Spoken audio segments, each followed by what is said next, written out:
الا وقعتي في شي مشكل ولا كان عندك عطب في الحاسوب ديالك، ممكن تفورماتي راسك، ممكن وضع الويندوز على شريحه اليو اس بي. بزاف الناس اكتشفوا بلي ان الحاسوب ضروري في الحياه.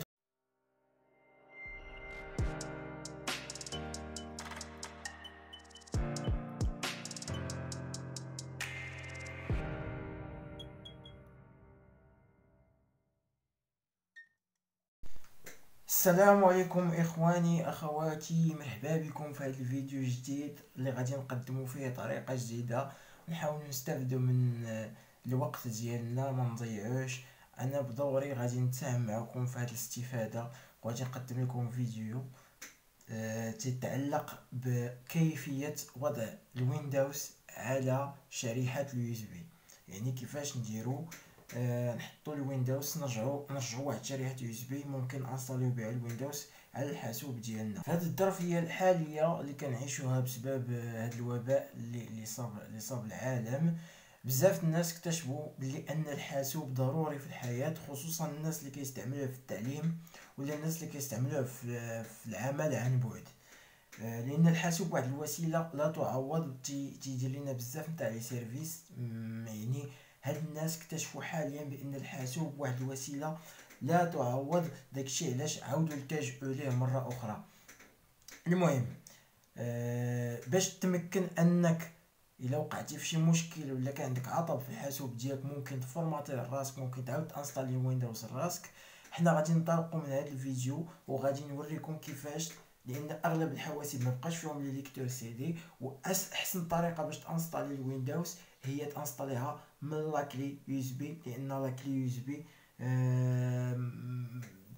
تتكون سريعه وما كيخسروش المعلومات في وسط منها. يعني الان غادي نوريكم الطريقه كيفاش تنصبوا كيفاش تحطوا الويندوز في الكلي يو اس بي، ومن بعد فيديو اخر غادي نديرو كيفاش نانستاليو نفورماتيو الحاسوب ديالنا ونانستاليو الويندوز. بالنسبه لهاد الطريقه غادي نحتاجو لثلاثه تاع الحاجات اللي هما: اول حاجه اللي ضروريه هي لاكلي يو اس بي، وهاد لاكلي يو اس بي خص يكون عندنا في لاكاباسيتي ديالها اقل ما يمكن هو 4 جيجا باش نديرو فيها ويندوز الويندوز 7. اما بالنسبه للويندوز 10 يعني تيخصنا اكثر من 4 جيجا. كلي يو اس بي اقل حاجه فيها تكون 4 جيجا. الحاجه الثانيه اللي كيخصنا هذاك لو فيشي نتاع الويندوز ايزو ولا لو سي دي ويندوز ايزو باش نهزو منه نكوبيوه في السي دي. الحاجه الثالثه هو واحد البرنامج، برنامج اللي كيما غادي نشوفوا في الحاسوب، كيتسمى اوتي دو تيليشارجمون يو اس بي دي في دي ويندوز 7 اللي كيصلح لنا الويندوز 7 ويندوز 8 ويندوز 10.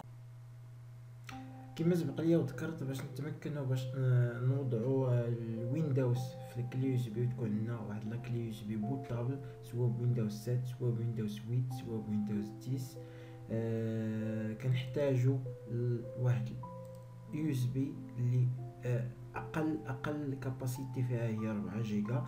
يعني كما كتلاحظوا هنايا عندنا يو اس بي فيها 16 جيجا، يعني كافيه لهاد العمليه. وكنحتاجوا لواحد البرنامج اللي كيساعدنا على تحميل اولا وضع ولا كيفاش نصاوبوا ان كلي يو اس بي بورتابل ويندوز 7 يو اس بي دي في دي داونلود تول. غادي نحطو لكم في الديسكريبشن، نحاول نحط لكم الرابط ديالو في الديسكريبشن. المهم غادي نحاول انستاليو هذا البرنامج هذا اللي هو اوتي دو تيليشارجمون يو اس بي دي في دي ويندوز 7، واللي كنستعملوه كذلك بالنسبه للويندوز 8 والويندوز 10. انا ديجا مانستالي، غادي نحاول ندير ريباري باش نكملو لي زيتاب. تانستالي بسرعه كما كتشوفوا. فاش كنرجعوا للبيرو كنلقاو هو هذا اوتي دو تيليشارجمون دي في دي يو اس بي دي في دي ويندوز 7. من بعد تنحاولوا نلونسيو هاد لوتي دو تيليشارجمون. ما تنساوش واحد المعلومه مهمه، بان فاش تنحطو هنا تنقلبوا على ليماج ويندوز اللي بغينا نحطو فيه. انا عندي لي زيماج ويندوز ديالي حطهم هنا. دونك هادي هي الايماج لي زيماج ويندوز اللي عندي. كاين ويندوز 7 10 8.1 بروفيسيونيل 64 و 86 اللي هي 32 بيت. دونك انا غادي نستعمل فقط الويندوز 7 باش نشرح بها، لانهم عندهم نفس البرانسيب، نفس الطريقه تاع الانستالاسيون وكذلك نفس الطريقه باش نوضعوهم في لاكلي يو جي بي. غادي نبداو بويندوز 7. تتحط لينا لو فيشي ايزو هنايا كما كتشوفوا. كناخذ سويفون. ممكن ناخذ كذلك الويندوز من السي دي ونحطو هنايا على ليكتور سي دي ونحطو هنايا، ولا نكومبريسيه كوم ايزو ونحطو هنايا. المهم كنعمل سويفون. ابري تيدوموندي لي انا البيريفيريك يو جي بي، تمشي تعطيك جوج تاع لي شوا، سوا دي في دي سوا بيريفيريك يو جي بي. تنختار بيريفيريك يو جي بي. هنا كيطلع لي البيريفيريك ديالي مازال ما مفورماتيش، ولكن تيخصني انا نفورماتيه. ماشي بالضروره خاصني نفورماتيه، هو هذا البرنامج يقوم بفورماتات هاد الكلي يو جي بي وتيعاود يكري فيها لي فيشي ويندوز. ولكن قبل ما نبداو هاد العمليه نديرو كومونسي لا كوبي، خصنا نعطلو لونتي فيروس، لان فاش تيكريا هذاك الفيشي نتاع الويندوز اوتوران لونتي فيروس تيتسحبو واش فيروس هذاك وكيوقف العمليه، ما تيخليش هاد لوتي، ما تيخليش هاد البرنامج يكمل العمل ديالو. دونك تنجي لهنايا لونتي فيروس. اش من لونتي فيروس عندكم؟ مثلا عندي افيرا. كندير ليه ديزاكتيفي بروتيكسيون طون ريال. نحاول نعطل الخدمه نتاع الانتي فيروس فقط لواحد المده قصيره بما تكري، حتى بما نكريو هاد اليو اس بي بورتابل. كندير كومونسي لا كوبي. هنا تيطلب منك vous devez effacer le périphérique USB sélectionné، يعني غادي يفورماتي لك هذاك البيريفيريك. تنكونفيرمي ليه تقول لي effacer le périphérique USB.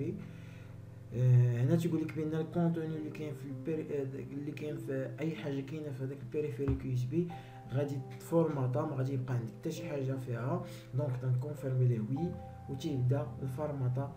اول حاجه فورماتاج اون كور، يعني تيبدا يفورماتي هذاك تيفورماتي لا كلي يو اس بي. هو الان بدا تيفورماتي لا كلي يو اس بي كما تشوفوا، فورماتاج اون كور. دابا سالا الفورماتاج، بدا كوبيي دي فيشي وغادي يبدا تيحسب 1% 2% حتى 100%، وتيكمل لينا. حنا غادي نشوفوا النهايه ديال هاد العمليه اش فيها، وغادي نرجعوا ان شاء الله فاش توصل 100%. كما تلاحظوا اخواني اخواتي، العمليه ديالنا وصلت ل 97%، يعني قربنا ننتهيو من عمليه تنزيل الويندوز في لا كلي يو اس بي باش تولي لنا اون كلي يو اس بي بورتابل ممكن انستاليو بها لورديناتور ديالنا. العمليه وصلت 98%. من بعد ما يسالي هاد العمليه هادي تولي 100%، غادي تكون جاهزه عندنا. تولي عندنا واحد لا كلي يو اس بي ممكن انستاليو بها الحاسوب ديالنا. دونك حنا كنتسناو تسالي هاد العمليه باش تسالي باش تولي اليو اس بي جاهزه باش نبداو نستعملوها لتنزيل تثبيت الويندوز على الحاسوب.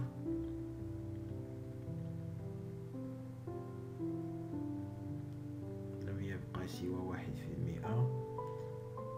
كوبي دي فيشي اون كور، يعني مازال تيكوبي لي فيشي سور لا كلي يو اس بي. الان سالا 100%. sauvegarde terminé.